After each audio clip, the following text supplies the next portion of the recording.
Həftəlik bürclər Oğlaq, Boğa, Qız bürclərinin torpaq ünsürlərini 5 yanvardan 12 yanvara doğru nələr gözləyir? Birinci Oğlaqlardan başlayaq. Oğlaqlar bu həftə çox gərgin vəziyyətdə olacaqsınız. Yəni olduğunuz mühit, özünüz, keçmişlə əlaqədar yarımçıqlıqlar, söz haqqınızı idarə etmək, hər şeyi manipulyasiya etmək, haqlı olduğunuzu bildirmək, çox qarışıq bir məqamda olacaqsınız. Bir gün uşaq formasında olacaqsınız. Sabahsı gün çox acımasız, soyuq və hər şeyə qarşı aqressiya və öfkənizi bildirmiş bir vəziyyətdə olacaqsınız. Oğlaqlar dəngəsal olmamağınız ən çox da sizin keçmişdən gələcəyə doğru olan bəzi problemlərin üzə çıxmağı, keçmişdən gələcəyə doğru olan bəzi yarımçıların aktivləşməsinə səbəb olacaq ki, sizin bacara bilmədiyiniz keçmişlə əlaqədar, şəxsiyyətlə əlaqədar olaraq bəzi problemləriniz olacaq ki, hansı alana doğru getməyi, necə danışmağınız, özünüzü necə ifadə edəcəyinizi bilməyəcəksiniz. Yerə göyə hər şeyə qarşı küskünlüyü və sözünüzün yarımçıqlığı belə deyim, stabil olacağınızı bildirməyəcək.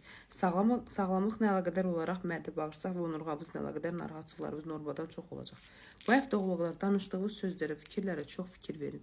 Çünki elə bir sərt şəkildə olacaqsınız ki, hansı formaya doğru getməyinizi, özünüzü zamana doğru necə idarə edəcəyinizin kontrolunu itirəcəksiniz və insanların sevmədiyi, itici gələn insan formasında olacaqsınız. Ümumi həftə 64%-ə qədər uğurlu edə bilərsiniz. Boğalar, üzr istəyirəm. Boğalar bu həftə çox güclüsünüz.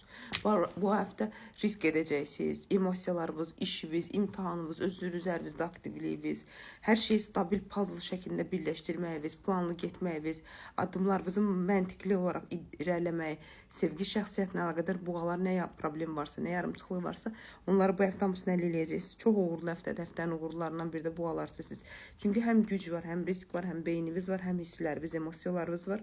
Tam maddesel sferanın böyük bir pul gəlişinin, böyük bir şansın ruzu olaraq aktivləşməsini görmədim, amma həftənin belə deyim də eyni stabil şəkildə uğurlu formada getməsi zaten sizin 1-0 önə doğru getməyinizi aktivləşdirəcək. Bu həftənin sonlarına doğru alacağınız bir xəbər sizin gələcəyə doğru, özünüzün doğru istiqamətdə, doğru gücdə olduğunuzu bildirəcək, uğurlu bir məqamdasınız. Sağlamlıqla əlaqədar olaraq sadəcə boğaz sisteminizə fikir verin.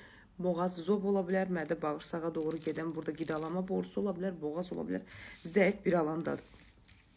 Qızlara gələndə qızlar bu həftə necə başa salın? Beyin, bədən heç bir bir-birini idarə eləmir. Heç bir bir-birinin sözünə qulaq asmış bir formada deyil. Yəni tam ağıllı bir formada idarə edəcəyinizi görmürəm. Bir gün sosialsız, şənsiz, sabahsı gün susqun, küskün, ümidsiz vəziyyətdə dayanacaqsınız hər şeyə doğru. Hər şeyə doğru qərarsızlığınız, hər şeyə doğru yarımçılığınız davam eləyəcək. Buna baxmayaraq, Qız bürcünün kişiləri daha belə hökümlü olacaqsınız, daha söz haqqı olacaqsınız. Daha çox idarə edici bir vəziyyətdə olacaqsınız. Məntiqiniz və planlarınızı bu həftənin sonlarına başlayaraq həyata keçirməyə başlayacaqsınız. Həftənin sonlarına doğru sağlamlığınıza, özünüz və ailə üzvlərinizdən bağlı. Sağlamlıqla əlaqədar problem, sağlamlıqla əlaqədar narahatçılıq olacaq ki, bu sizin ümumi bütün enerjilərinizi zəiflədəcəyi bir məqamdadır. Bu həftə elə bir zaman olacaq ki, haqlı olduğunuzu, idarə, güc, hakimiyyət sizin əlinizə keçəcək bir şans olacaq. Bu şansdan istifadə etsəz, mütləq həftənizi uğurlu edə bilərsiniz, amma içinizdəki huzur, içinizdəki rahatçılığı hiss eləmədim. Ümumi həftəni dəyərləndirsək, 76%-ə qədər qız bürcü həftəniz uğurludur.